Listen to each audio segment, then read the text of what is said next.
What's going on, guys? Hello and welcome back to my channel. If you are new here, my name is Monica, and on this channel we talk about awesome things like spirituality, metaphysical stuff, talk about healing, we talk about law of attraction, we talk about manifesting, we talk about so many other cool things that you shouldn't really miss out. So you should probably just subscribe because it's kind of cool and it's good karma, and ring that bell so that you know when I post another video. So now that that's out of the way, for those of you who are already subscribed or who are back, thank you for tuning into my channel, yay! And let's get into today's video, which is talking about a few ways. I want to say 5, but I feel like I'm thinking about 6 ways that you can bring into your life, or that you can do, so that you can start changing the course of your path for this new year, so that you are not repeating the same thing next year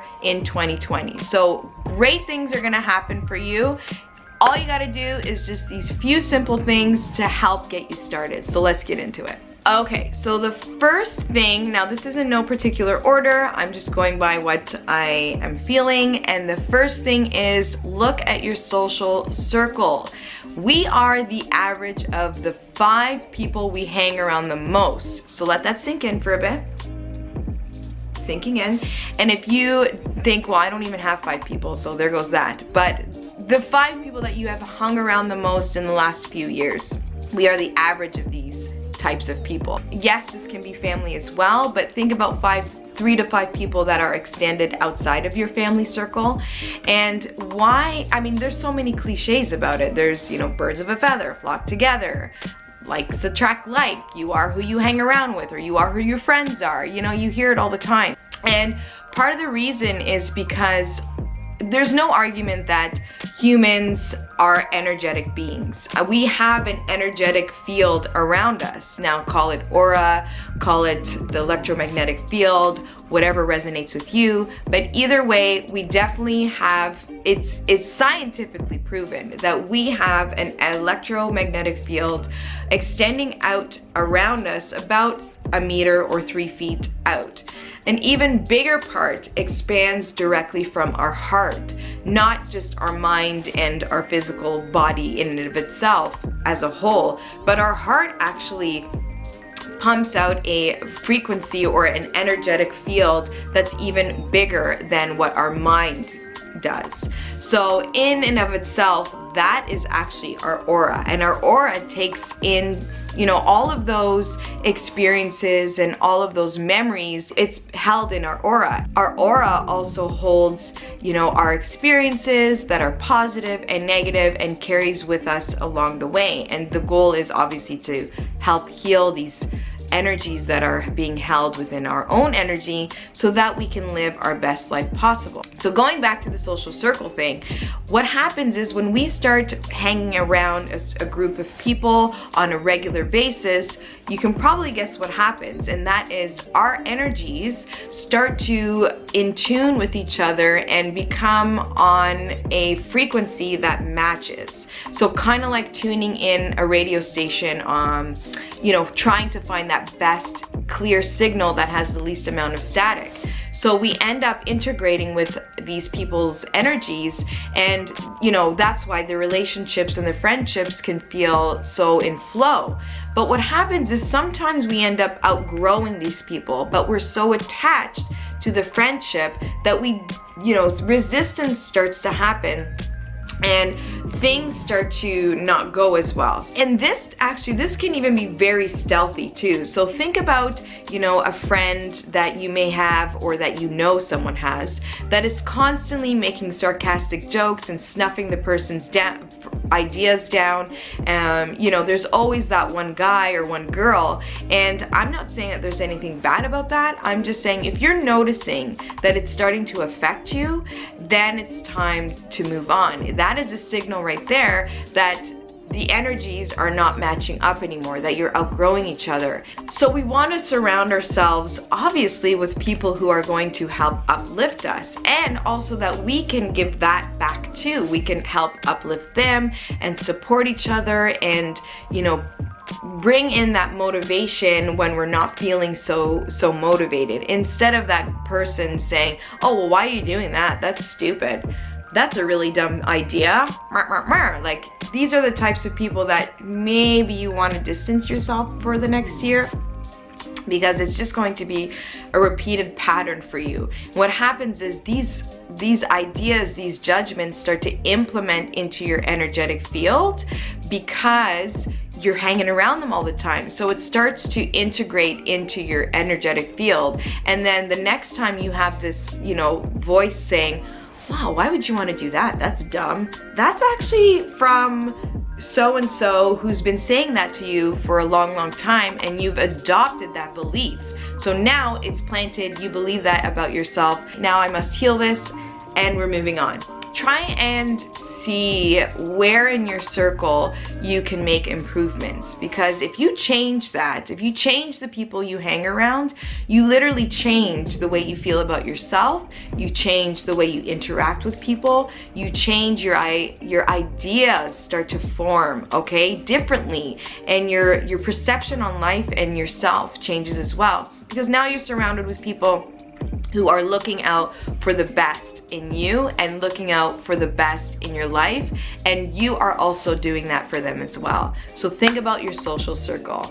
I would even challenge you to actually before the new year comes, or even when the new year starts, to write down 5 or 3 to 5 people that you hang around all the time and see where maybe a few improvements can be made. And when I say improvements, you don't have to, you know, cut these people out completely. Start to distance yourself from these people, and start going out there and meeting new people who are more like you now, in terms of the interests, of the ideas, of whatever it is that you're vibing with now, as opposed to staying hooked onto that old friendship of you back then.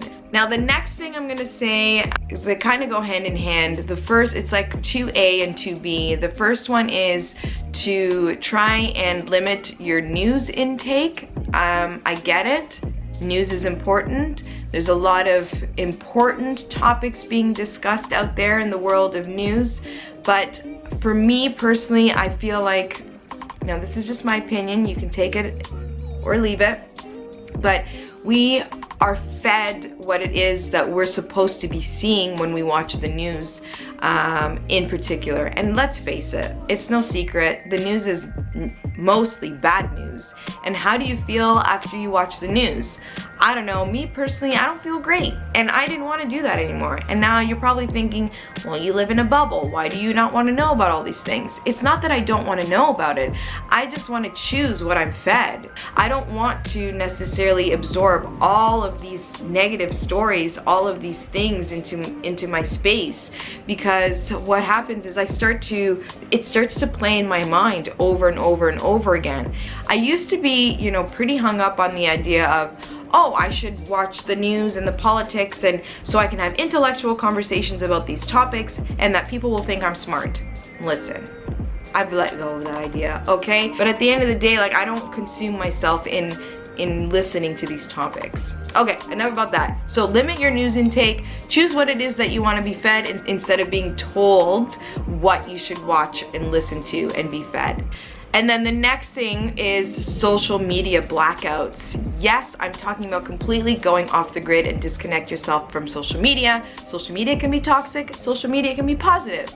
And I understand both sides of the equation. However, when you disconnect yourself from social media and you stop hopping on your device to look up on Facebook or Instagram or whatever social media outlet you connect with, it's going to free up some time, and you are going to be like, what the heck am I gonna do with myself? And then you start doing wonderful things with yourself.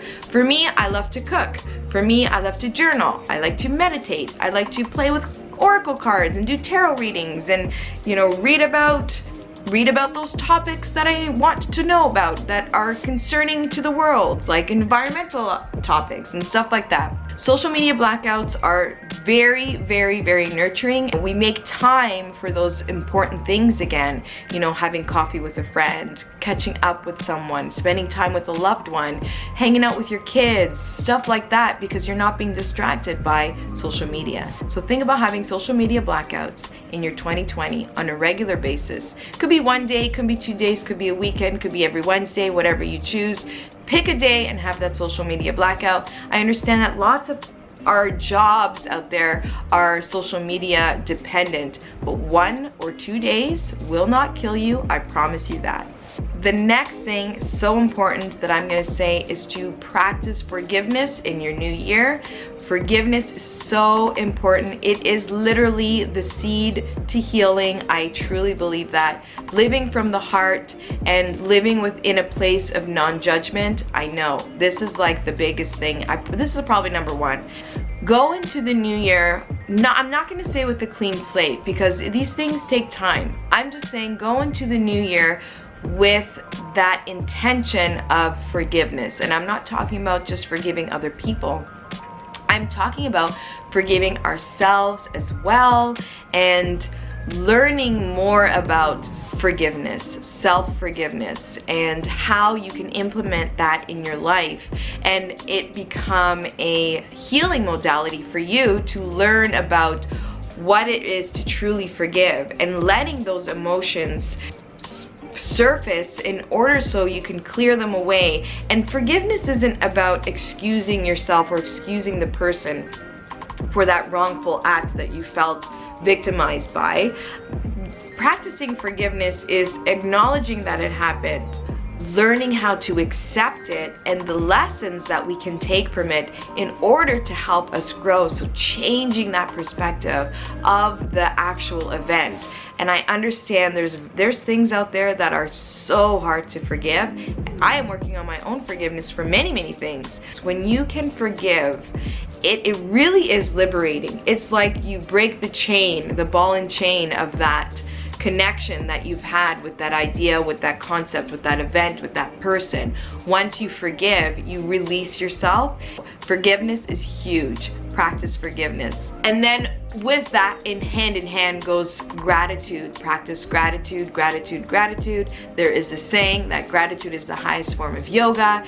Practicing gratitude is a great way to automatically shift your mood into not feeling so great, into feeling appreciative. But practicing gratitude is a great way to help change your mood, help change the way you see the moment right then and there, the present moment. Because sometimes, yeah, we can totally get lost in our own self-defeat, but when we start to think about the things in our life that we can truly be grateful for, and don't discredit the seemingly small thing, having a pair of socks to put on. You know, there's lots of people that don't have that. You know, having a roof over your head, having a shower, whether it's cold or hot. The fact that you're able to clean yourself. Speaking of clean water. Having clean water and access to clean water. These are small things, yeah, we consider small things because we live in a first world country, but those are the things that you can start by being grateful for. If you really are having a tough time thinking about what to be grateful for,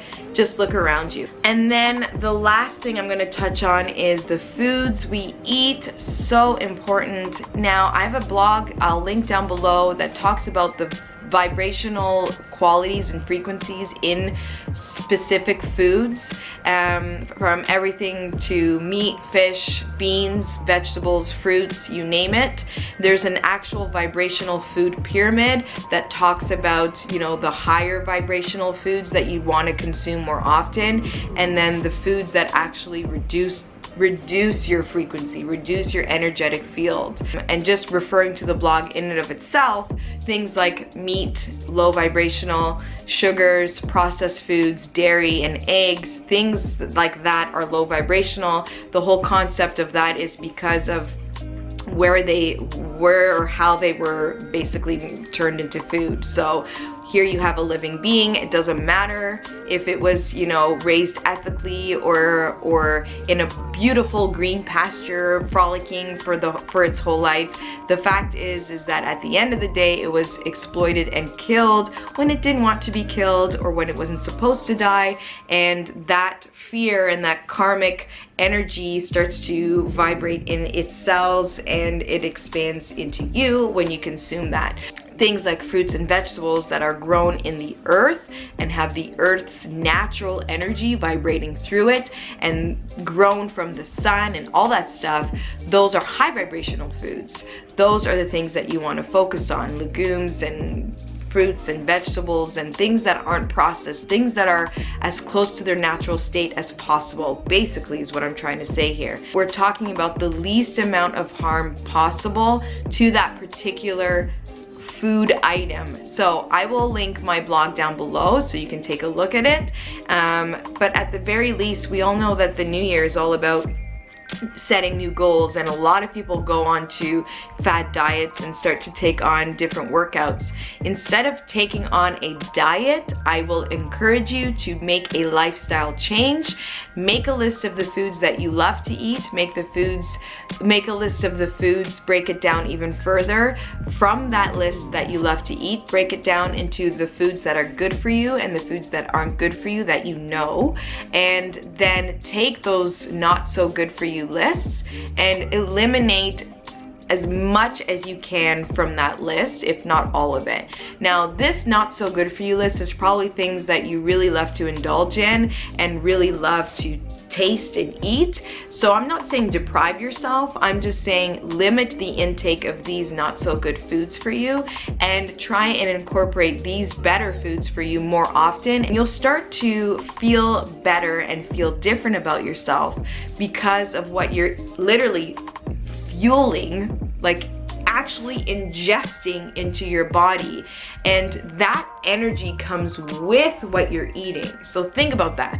If food was labeled as different types of energies, what would you eat? Would you eat the low vibrational, like freaky kind of scary, you know, frequency foods, or would you eat the happy, wonderful, hey, nature, peace and love foods?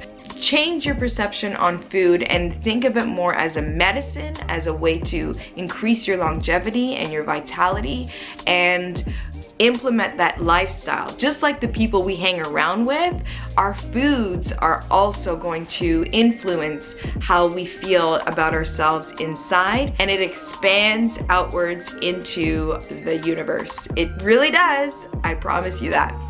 Going over quickly for the new year, think about your social circle. Think about limiting your news, having social media blackouts, practicing forgiveness, and food intake. That's what we're gonna do. 5 things that we're gonna do in order to change the course of how you're gonna live your 2020 so that you can have wonderful, wonderful things happening for the new year. It is the start of a new decade, and although this video is timeless, I am encouraging you to implement these 5 items. It will truly change your life. I have lots more to do that I could tell you, but we're gonna keep this video short, and I hope you enjoyed. Subscribe. Much love to you all. Have a good one.